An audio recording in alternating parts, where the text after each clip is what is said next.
I actually have a list of nearly all the manga I've ever read, and it contains over 500 manga. You can probably tell that I was obsessed with reading manga, but after a while, I just suddenly stopped.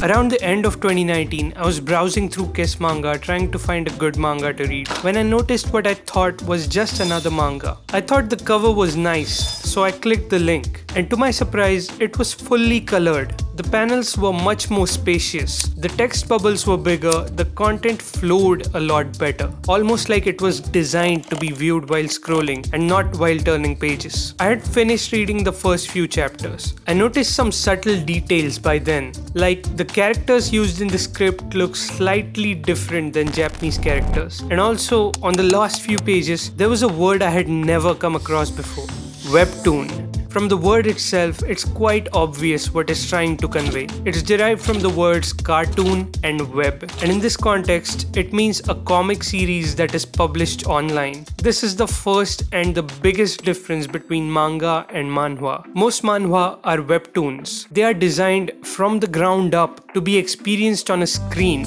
and not as a physical book. In manhwa, the direction the eyes follow is extremely obvious. We are viewing all pages from top to bottom. This might seem like a minor detail, but it has massive implications.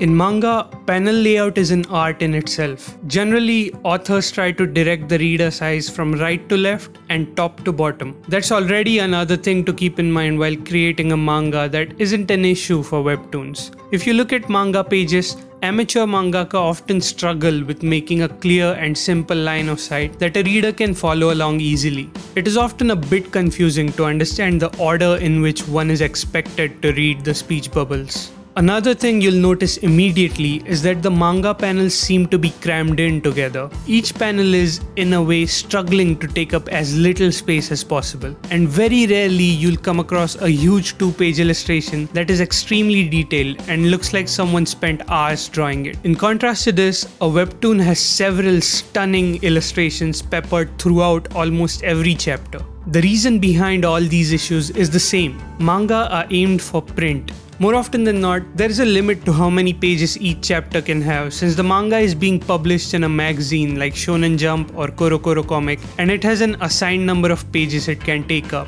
This is why the vast majority of manga is between 15 to 30 pages in length.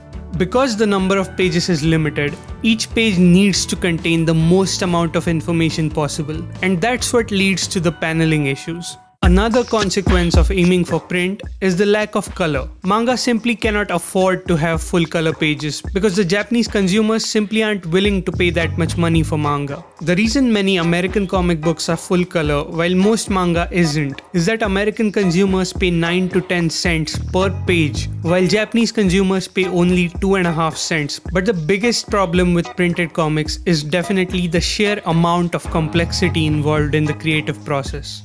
To publish a manga, you will first need to obtain a spot in a weekly or monthly magazine. After this, you must follow the deadlines associated with the magazine. On top of having tight deadlines, the restrictions I previously mentioned are all applicable. You will need to fit the entire story within the set number of pages. This amount is usually 15 to 20 pages for a weekly and 25 to 30 pages for a monthly magazine. Your editor will most definitely give you a call if you have too many pages that have very little dialogue. For Western comics, there most probably is a large team with writers, illustrators, art directors, and so on. But for manga, in the beginning, everything is managed by a single person.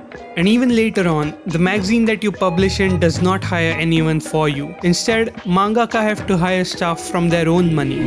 I believe all these issues and limitations are caused due to profits being dependent on physical distribution channels. This limits the creative freedoms afforded by distributing your work online. And the more restrictive an art form is, the harder it is to make good art. Online publishing also reduces typical barriers to entry and shortens the learning curve associated with publishing an illustrated story. I believe this makes webtoons drawn by amateur artists better than manga drawn by amateur mangaka. I still think the best manga are better than the best manhwa, but the reason for this is simply the sheer volume of manga that have been released so far. I did not give enough credit to comics in one of my previous videos about how manga is dominating comic sales even in Western markets. markets. But in defense of Western comics, in many discussions I have seen online, a lot of people have the opinion that many of the Western comics released in the Golden Age and the Silver Age were even better than manga that have released so far. The reasons given in these discussions are also quite similar.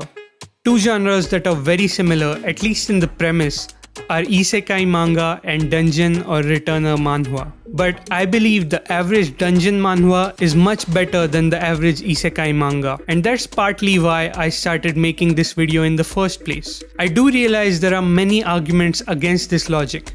In fact, there are too many to discuss in just this video. So if you want a video about the advantages manga has over manhwa, do let me know in the comments. In conclusion, I think currently the best manga are better than the best manhwa. But I do think the average manhwa is better than the average manga. And eventually manhwa might surpass manga in terms of artistic value. What do you think? Do you completely disagree with my views? Or did I possibly change your perspective about this issue? Let me know. And that's it for this video. Thank you for watching.